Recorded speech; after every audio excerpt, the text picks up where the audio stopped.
Au centre de Khartoum, le Mukatil Center accueille le premier club d'arts martiaux mixtes du Soudan.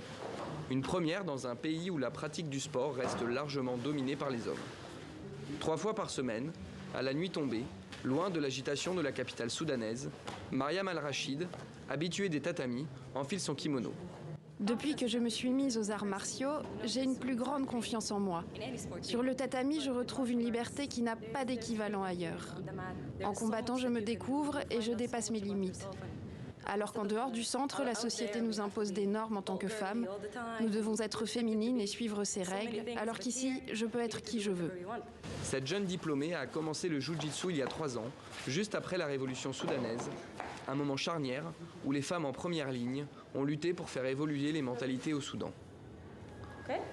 Avant la Révolution, c'était difficile pour les femmes de pouvoir faire ce type de sport. Mais avec la Révolution, les choses ont changé.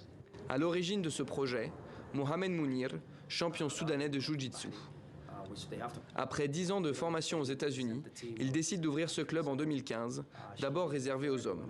En 2018, quelques mois avant le début de la Révolution, il ouvre en cachette son club aux femmes. C'est nouveau et difficile à accepter pour la société soudanaise que des femmes fassent du sport. Nous devons lutter pour exister car nous n'avons pas autant d'aide que dans d'autres pays. Malgré ces obstacles, Mohamed Mounir a réussi à former plusieurs coachs féminins. Fatima Abdel-Salam est l'une d'entre elles.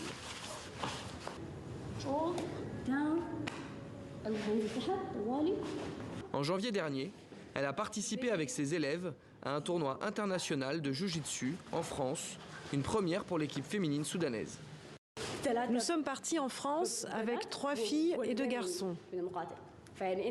C'était la première fois que les filles partaient à l'étranger pour une compétition et elles étaient en plus grand nombre que les hommes. C'est encourageant et cela donne de l'espoir pour que plus de femmes viennent s'entraîner ici. Alors que depuis 1 an et demi, une junte est au pouvoir, il existe une crainte d'un retour en arrière pour les femmes. Mais ces athlètes sont prêtes à se battre pour conserver les libertés acquises avec la Révolution.